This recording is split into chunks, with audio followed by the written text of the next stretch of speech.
Hello, students. Welcome back. Myself, Pushpendra Singh, and we are going to start with our current affairs classes. So, these classes are basically meant for those students who are preparing for the civil services examination as well as other government competitive examination. So, we are basically bringing these classes which are uploaded on the YouTube on the daily basis. So, you can subscribe our channel on the YouTube, Future IAS, and you will get the daily classes related to the current affairs. Apart from that, you can also study the Hindu. You can also study the Hindu as the national newspaper as well as the Indian Express. Okay, both of these newspapers are equally good. You can refer any of these newspaper, which is basically a very good for your preparation. You can supplement your preparation with the help of basically our these daily lectures which are uploaded on the YouTube. Okay, so let's begin with the lecture. Okay, so the first news is basically coming about the reservation. So as you know that the Supreme Court of India has capped 50%, the reservation which is to be provided for, for the marginalized and the poor, people, specifically for the government jobs as well as for the educational institutions. Now, this 50% cap means, right, out of 100%, which is the seat available in any educational institution or any government job, there shall not be more than 50% reservation out of 100% seats. That means the 50% seats, right, out of 100% should be filled through open competition. That means the 50% should be only given for the reserve category, and the remaining 50% should be open to all candidates, including the general category, right? So 50% is general category and 50% for the reserve category. Now, the Supreme Court of India recently decided to examine, okay, whether this nearly 3 decade old, because that type of, the verdict came in basically in the Sony case in 1992. Okay, so that is almost 3 decades old. Okay, so the Supreme Court of India has decided to check or to renew this verdict, which was fixed this reservation cap as a 50%, right, which is basically for the government job and the educational institutions. Okay, whether this 50% cap needs a relook or not. Like, why the Supreme Court of India need to relook this 50% cap? Because there are a lot of changes, specifically in the socio-economic conditions of the people, and the various governments also started, making this 50% cap as null and void. Because in various states, for example, if you see in the Maharashtra, specifically in the Tamil Nadu, there are more than 60% of the seats which is reserved for the reserve category. Okay, so this 50% cap is, not universal. This is not applicable everywhere. Okay, the states have put their bills which is related to more than 50% of the reserve category, specifically in the ninth schedule. Okay, so a specific law have been made, so based on which more than 50% seats have been reserved by the states. Okay, so that was happened in Indra Sawhney verdict, that was happened in 1992, when 9 judge bench of the Supreme Court basically drawn this Lashman Rekha is basically a criteria that not more than 50% of the seats shall be reserved for the backward classes or the socio-economic, basically the socio-economic backward classes. Now, for this, the seats are reserved basically for the jobs as well as for the educational institutions. Now, this 50% cap is basically, is applicable except in extraordinary circumstances. So this law or these laws have been kept in ninth schedule, which is beyond the judicial review. But you know that, in IR Kolio case, Supreme Court of India very categorically says that, right, the law which have been kept in the ninth schedule after the Keshwanand Bharati judgment that was held in on 24th of April 1973. Okay, right, all laws which are kept after the Keshwanand Bharati judgment, right, will be open for the judicial review, including of any law. So any law, if you kept, right, in the ninth schedule after Keshwanand Bharati judgment, it will be, judicial reviewed by the Honorable Supreme Court. But there are various laws which have been kept by the Maharashtra and the Tamil Nadu, which provides, right, more than 50% of the reservation to the reserve category. So this Supreme Court of India has decided to relook, okay, whether it is really needed to breach that 50% limit, or is it okay to find, to have this 50% cap on the quota. Okay, the another issue which is facing, right, is related to the Maratha quota, specifically in the Maharashtra. Okay, what happens is a 5-judge bench, which was led by Justice Ashok Bhushan, which was set up, right, to hear, related to the issues related to the Maratha quota.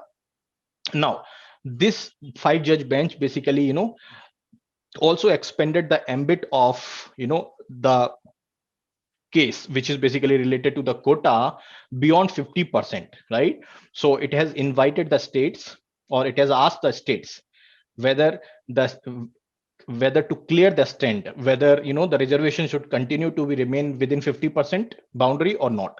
That means the five judge bench, which was led by the Justice Ashok Bhushan, basically have gone through this issue of Maratha quota, okay, which was provided by the Maharashtra government, specifically to the Maratha community in the Maharashtra. Right now, this 5-judge bench have asked the other states also, right, to look back and to basically put their stand, right, very clearly, whether you require more than 50% of the seats should be reserved, or you require just a cap of 50%. Okay, so the constitution bench will decide basically some of the broad parameters related to the reservation. For example, in the Indra Sawhney judgment in 1992, okay, the Supreme Court fixed this 50% cap.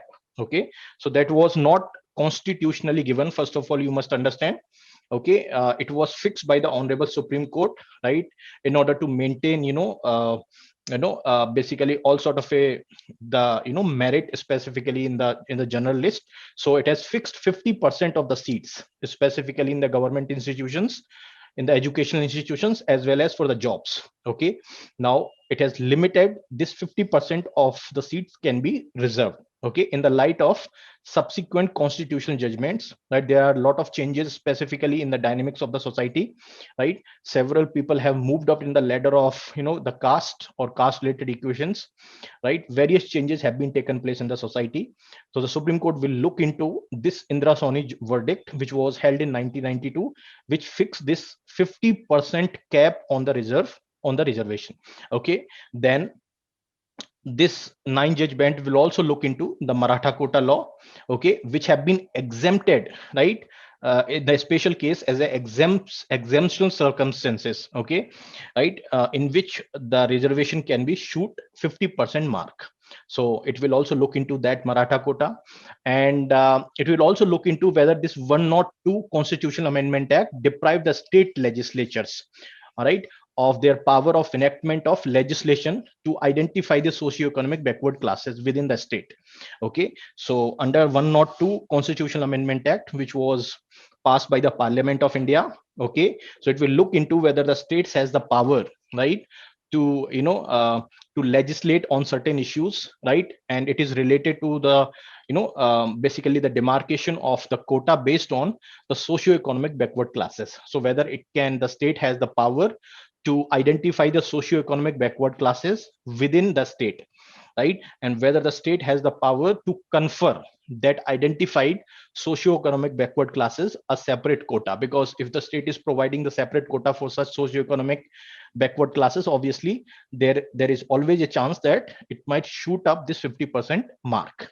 Okay, and then article 342a, the article 342a basically, whether this article abrogate the state power to legislate for the classify any backward classes of the citizens, and thereby affect the federal policy and the structure.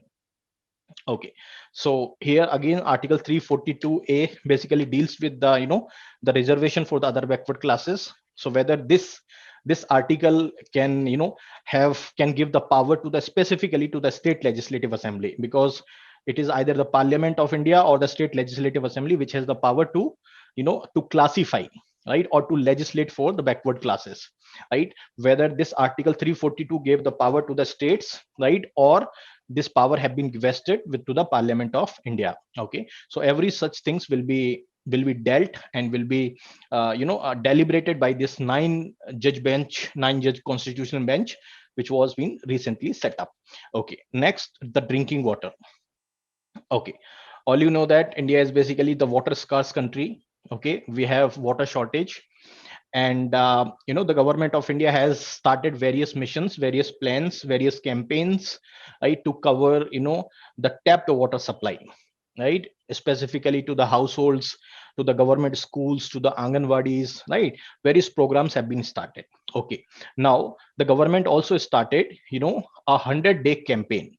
This 100-day campaign was started by the government of India, okay, to provide 100% coverage to to the piped water or to the tapped water, specifically to Anganwadis and government schools. That means in the 100-day campaign, 100% coverage will be provided throughout the country, okay, with tapped water supply, that too in the government schools and Anganwadis. Okay, so that was basically launched by the Ministry of Jal Shakti in October 2020. Okay, that is a 100-day campaign only. Okay, so the report which was provided, right, which was provided by the Parliamentary Standing Committee on the Water Resources. Okay, now according to this report, okay, only half of the state government schools and the Anganwadis under this 100-day campaign, right, only half or only 50% of the government schools and the Anganwadis have got this tapped water supply, right, and which is basically has not completed its target of giving 100% tapped water supply to those government schools and Anganwadi. So there is a shortfall of this target. Okay, and if you see the grim picture, specifically in the Uttar Pradesh, which is lagging behind, only 8% of the schools in the Uttar Pradesh having tapped water supply. If you see in the West Bengal, only 11% schools have tapped water supply. Okay, and specifically if you go to Assam, then if you look at Anganwadis, only 2 to 6% of those Anganwadis are having tapped water supply. Okay, same thing is basically repeated in the Jharkhand, Uttar Pradesh, Chhattisgarh, and West Bengal. So only 2 to 6% of those tapped water supply is available in the Anganwadis in the basically Assam, Jharkhand, Uttar Pradesh, Chhattisgarh, and West Bengal. Okay, and specifically in the schools, the Uttar Pradesh and West Bengal is basically lagging behind. Okay, next, if you see in terms of the campaign which is related to the potable piped water, because the tapped water is something which is needed to the schools and Anganwadis because small children are there. Okay, and it is the fundamental right to provide this tapped water supply, right? So the government of India is basically putting every effort to provide this tapped water or potable water supply for the drinking and the cooking purpose, right, specifically in the schools. So you can say basically you can, because there are Anganwadis which also used to drink, right, the students used to drink, right, there are also cooking, right, then this tapped water will also be used for the washing hands, toilets, right. So there are a lot of uses of this tapped water. Okay, because you have the residential tribal schools, Anganwadis, ashramas, and the schools, okay, which will be provided in 100 days, 100% coverage, right, that was started in October 2020. That was Mahatma Gandhi's birthday. Okay, now this 100%, the coverage which was a target of the government of India, but it was shortfall, right. So the status report on the 10th January 2021 from the October 2 2020, right, after 100 days, the status says that as of February 15, okay, only 48.5% of the Anganwadis has the tapped water supply, and for the schools only 53.3% of the schools having the tapped water supply. Okay, which is very very bad, because the schools and the Anganwadi should be provided this tapped water supply, which have been not been provided. Okay, and if you see the top performer states, the Andhra Pradesh, Goa, Haryana, Himachal Pradesh, Tamil Nadu, Telangana, and Punjab, these 7 states are having 100% tapped water supply to the schools and the Anganwadis. Okay, now obviously the water is the most basic need for the human survival. Okay, the 7 states basically topped where the 100% tapped water supply is available in the schools. Okay, and there are 3 states where the percentage of the schools where the tapped water supply is less than 15%. Okay, so these top 7 states are Andhra, Goa, Tamil Nadu, Haryana, Himachal, Telangana, and Punjab. 100% tapped water supply is available. Okay, in the least covered states, you say the Uttar Pradesh, West Bengal, and the Jharkhand. Uttar Pradesh has the least, that is 7.93 percentage. West Bengal second least, that is 10.89, and the Jharkhand is third least, that is 12.99 percentage of tapped water supply, specifically in the schools. Okay, next is basically the Devra Kadu. What is Devra Kadu? See, Devra Kadu is basically a sacred grove. Okay, now what is this sacred group? See, they are having some certain, culturally, or they are considered sacred, and they are remain, undisturbed, because the tribal people consider them very sacred, and the tribal deities are basically located in the sacred group, right? And they are generally not cut, right, not destroyed, not disturbed. Even the fallen leaves are also not removed. So they are considered very sacred by the tribal people who lives basically in the jungles, right? So one such sacred grove is known as the Devara Kadu. Okay, what happens is, the news which is coming out, related to this sacred grove, is that a tiger killed a boy, okay, in the Beleru village in the Punampet taluk of Kodagu district of Karnataka. Okay, this in the Kodagu or in the Coorg district of Karnataka. Okay, there is a sacred grove known as the Devra Kadu. Okay, now what happens is, the animal, okay, the animal was tracked, and that was basically found in the sacred grove of the Karnataka forest. Okay, now this Devra Kadu, where this, basically, the tiger was found, and where the small children was basically killed, right? It was a small forest in the, basically, in the form of groove, that is, also considered as a adobe of local deities, because as I said, the tribal people considered such groups very sacred. Okay, they do not allow others to destroy these sacred groups, they do not disturb it. Okay, they remains undisturbed for the longer period of the time, right? Even they don't cut and they don't remove any fallen leaves also. So Coorg has, right, many such 100 secret groups which are scattered over the region. Okay, now some of these sacred groups are basically, sprawling mini forest, because obviously when you do not disturb them, right, they will grow in the natural environment. Okay, and many such 100 acres of, such land is basically are in the form of yoni sacred groups. Okay, now these areas are considered sacred because they have considered, right, certain, the cultural significance. So they have the socio-cultural significance attached to those secret groups, right? So that is the reason they have not touched upon, they have not disturbed, they have even not pruned down. Okay, they don't even cleared, the fallen leaves, right? So nothing have been removed, there just remains very pristine, very, the natural, and the local deities are also placed in the sacred groups, right? And the tribal people basically used to go and worship such sacred groups, right? So they are having the cultural and, certain social significance attached with those groups. Now inside this Devra Kadu, there are the shrines which are dedicated to various deities, and these people basically worship those shrines. Okay, one such shrine you can see here, the Devra Kadu group. Inside, you have the shrine, and they are basically, mini lush forest which is available, specifically in the Coorg district of Karnataka. Okay, next you have the scheme of, the Women and Child Development Ministry. Okay, so there is a ministry called the Ministry of Women and the Child Development. Okay, now the Ministry of Women and the Child Development has started various schemes. Okay, and these schemes have been classified under three umbrella schemes.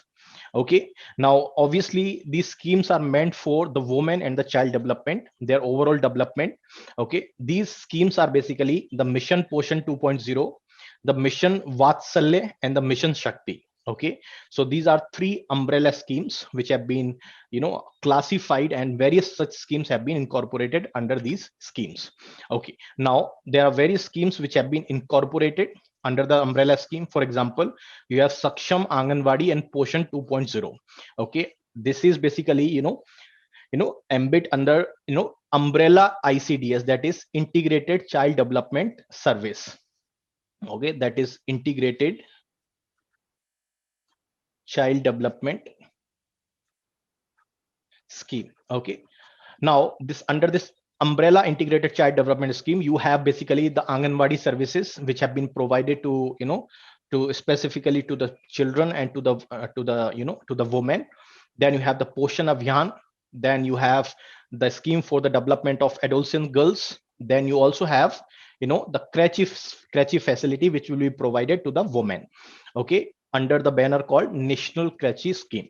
Okay, then you have the Mission Vatsalya, right? Under the Mission Vatsalya, lot of services have been provided to child protection. So child protection services, child welfare services have been provided, right? Under Mission Shakti, that is the protection and the empowerment of the women. Under this head, you have the two major schemes or two major umbrella schemes. That is one is called Sambal. Okay, so under this, a one-stop center have been provided, which will be, providing all facilities, all services to the women for their empowerment, for their protection. Under this, a Mahila police volunteer scheme was also started. Okay, a dedicated Mahila helpline number was also provided. Okay, then Ujjwala scheme, widow homes were also being provided under this Sambal scheme. Okay, then you have the Samarthya. The Samarthya, basically under this Samarth umbrella scheme, right? You already know the Beti Bachao Beti Padhao, which was a abhiyan which was started by the government of India. The creche facilities to the women, the Pradhan Mantri Matru Bandhana Yojana, which is also incorporated under this umbrella scheme, and gender budgeting and the research is also incorporated under the Samarth umbrella scheme. Okay, next you have Azadi Ka Amrut Mahotsav. Okay, now government of India has decided that it is going to commemorate the 75 years of the independence, right? So the government of India has decided that it is going to celebrate the 75 years of the independence under the banner called the Azadi Ka Amrit Mahotsav. Okay, so Azadi Ka Amrit Mahotsav is nothing but a commemoration ceremony, right? That is after completing of 75 years of independence. So under this Azadi Ka Amrit Mahotsav, the Prime Minister Narendra Modi led the national committee was set up. That means a national committee which will have, the different members, right, including important personalities, eminent persons, right? It has been headed, or it is being basically chaired by the honorable Prime Minister of India Narendra Modi itself. Okay, now the Prime Minister Narendra Modi informed the 5 pillars, right, which have been decided to, for this celebration of the Azadi Ka Amrit Mahotsav, that is the 75 years of the independence. Under this, there are, the programs, or these pillars which are started, right, which are related to the ideas at 75, the achievements at 75, the actions at 75, the resolve at 75. So under the different heads, right, you have the freedom struggle. Okay, that is the one aspect of this Azadi Ka Amrit Mahotsav. Then ideas. Okay, what are the ideas you draw after completing your 75 years of the independence? What are the achievements you have after completing of 75 years of the achievements? What are the actions you require to take, right, in order to have the goals that should be met, right? And what are the resolve that you have? Okay, all such, programs have been enumerated under this. The members including in this national committee, right, including the governors of the state, the union ministers, the chief ministers of the state, the political leaders, scientists, officials, important personalities, spiritual leaders, eminent persons from all walk of the life. That means the national committee has almost every section's participation, right? It has the participation of the political members, chief ministers, union ministers, governors, scientists, eminent personalities, even spiritual leaders are also part of, this national committee. Okay, next you have the programs to promote the women entrepreneurship. Okay, so as you know that 8th of the March of every year is celebrated as the International Women's Day. Okay, now the government of India has decided to promote the women entrepreneurship because the percentage of the women specifically, right, and as an entrepreneur is very less, right? In order to promote the women entrepreneurship across the country, okay, the Ministry of Skill Development has started a scheme. Okay, that is implementing, the Pradhan Mantri Yuva Yojana, that is PM Yuva, right? It is nothing but a pilot scheme which will provide, enabling ecosystems specifically for the women, specifically for providing the women, some sort of education which will help them to achieve the entrepreneurship skills. Okay, that will also be providing to the certain training which will be, related to certain industrial training, or which will be help in the tackling of the jobs specifically in the industries. Then the Ministry of Skill Development also providing the advocacy. This advocacy will be provided, right, for the rights and, the available, the options which is available to the women, and easy access to the entrepreneurship network. Okay, then Ministry of Skill Development is also implementing the pilot project called the Economic Empowerment of Women Entrepreneurs and the Startups by the Women. Okay, so this is a pilot project which is meant for the women, right, specifically to the economic empowerment, as well as, right, to promote the women to start the startups. Okay, it is being started with the collaboration of the GIZ Germany. Okay, now there are a lot of programs which was started by the government of India. For example, the Ministry of Micro, Small and the Medium Industries, that is MSME, is implementing the Prime Minister's Employment Generation Program. Okay, under this, there is some targets, right? So the target is to generate the self-employment opportunities, right? How will you generate the self-employment opportunities? Either you will generate in the farm sector or the non-farm sector. Okay, then if you have to generate the self-employment facilities, you have to establish certain enterprises. Obviously, then only you can say that I am self-employed. Okay, so this under Pradhan Mantri Employment Generation Program, okay, the government is promoting the self-employment opportunities, not in the farm sector but in the non-farm sector. So it is basically, setting up of these enterprises, specifically the micro enterprises, right, in the non-farm sector. Then the Ministry of Rural Development is also implementing the skill development program through rural self-employment training institutes. Okay, with the help of these rural self-employment training institutes. Okay, now the trainees, okay, here the women will also be involved. Okay, now these trainees are eligible to take the bank credit. Okay, and they can start their own micro enterprises. So under this rural self-employment training, institute, they will be providing the training, and after training they will be eligible to get the bank credit, and they can start their own micro enterprises. Okay, then the Ministry of Rural Development is also implementing the Deen Dayal Antyodaya Yojana National Rural Livelihood Mission, that is DAYNRLM. Okay, now the ultimate aim of the Antyodaya Yojana is to eliminate the poverty. Specifically, if you are implementing under the banner called National Rural Livelihood Mission, then obviously you are eliminating, or you are trying to eliminating the rural poverty, because it is under the National Rural Livelihood Mission. Okay, how will you eliminate the rural poverty? You will eliminate the rural poverty through promotion of various livelihoods. Okay, so ultimately you are providing the livelihood opportunities to the poor rural households in order to provide them much needed avenues of employment, and then with the help of that the rural poverty can be eliminated. Okay, then under the sub scheme called the Startup Village Entrepreneurship Program, right, covered under the Deen Dayal Antyodaya Yojana National Rural Livelihood Mission, a total 1,94,144 enterprises have been set up. Okay, that is, data which is available up to 31st of January 2021. Okay, next, the helpline 139. Okay, this is, a helpline which is provided by the Indian Railways.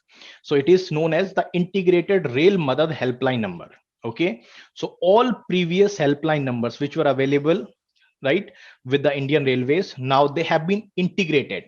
They have been integrated all previous, the helpline numbers into the single number, that is 139. That means now you have to just dial the single number 139.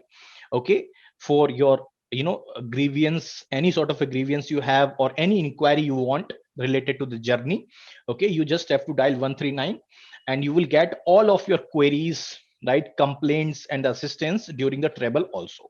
Okay, now a lot of the helplines which were provided by the government or by the railways, Ministry of Railways. Now they were basically a lot of problems was faced by the by the travelers. Lot of inconvenience were there because different numbers have different dialing pad. Okay, now to overcome such problems, okay, now the Indian Railways has decided to integrate all railway helpline numbers into the single number, that is 139, and it is known as Rail Madad helpline number. Okay, it will be providing the quick resolution to your grievances, complaints, or any sort of assistance during the journey also. Okay, now the new helpline number, that is 139, right, which will basically take over all existing helpline numbers. Now you don't have to dial that one, just simply dial 139, and that will be you will be tracked to that particular section. Okay, now it will be easy for the passengers to remember this number, because just one number you have to remember, and you can also fulfill all of your need during the travel also. Okay, now in order to provide certain other benefits to the passengers, this helpline 139 will be available in the 12 languages.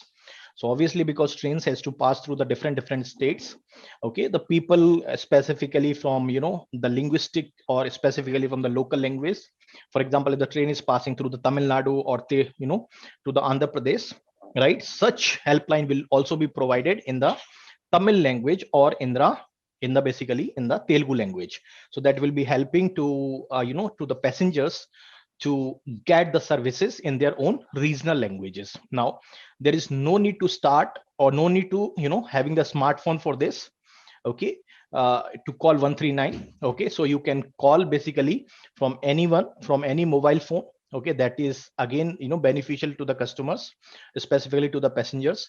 Now Ministry of Railways has also launched the social media campaign to promote this 139 number, that is one rail one helpline, that is 139, to inform and educate passengers regarding this number. Okay, so this is Indian Railways, and 139 is the railway Madad number. Okay, next you have the sustainable alternative towards the affordable transportation, that is Satat scheme. Okay, now this is basically related to some sort of a alternative affordable transportation. Okay, and it is basically related to the Ministry of road transport and the highways, the Ministry of petroleum and the natural gas.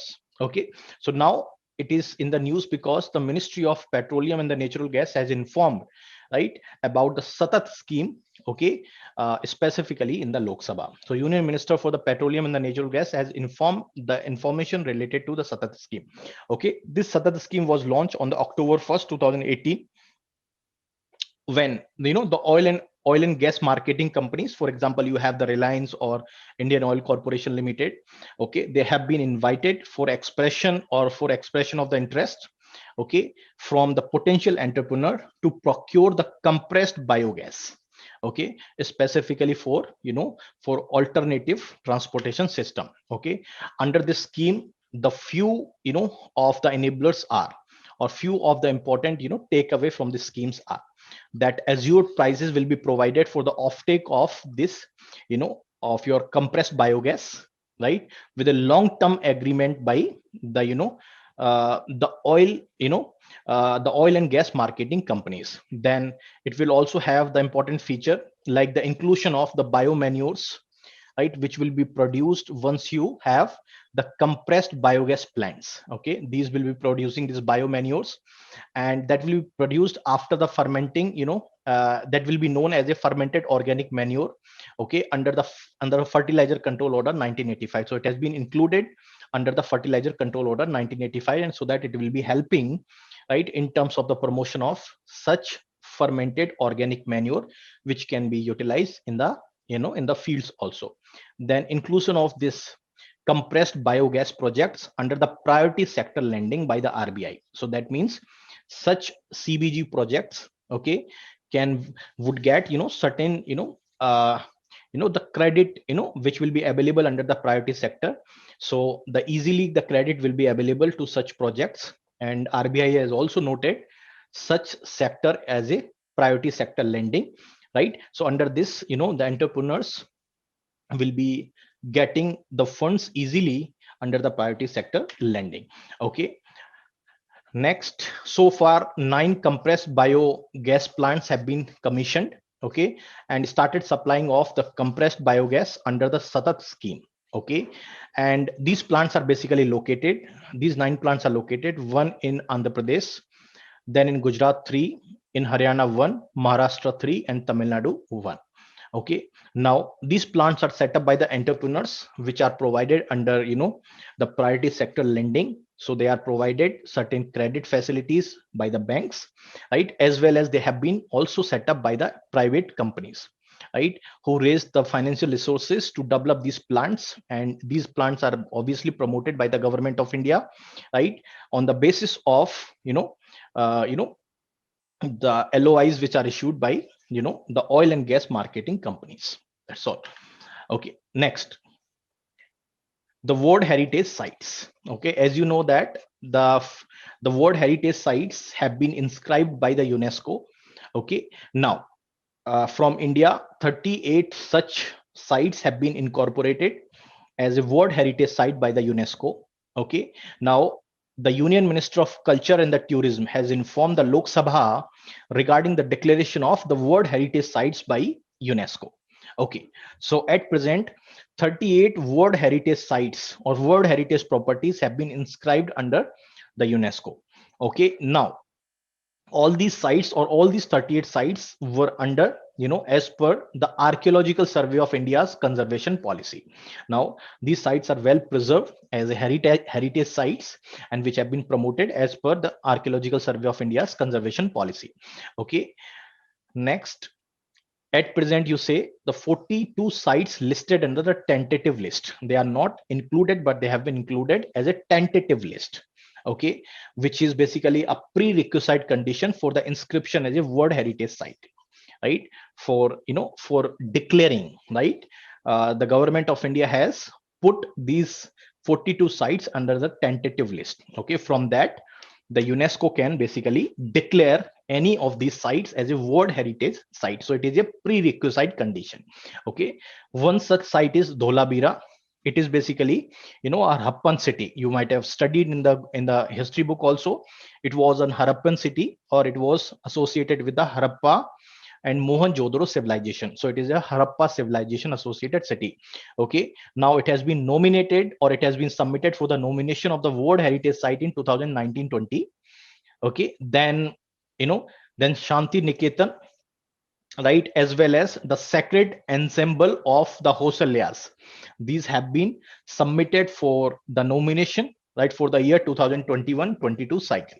Okay, now obviously, these sites are very important, whether it is included in the tentative list or the World Heritage list, right? It is a continuous process under the UNESCO's World Heritage list.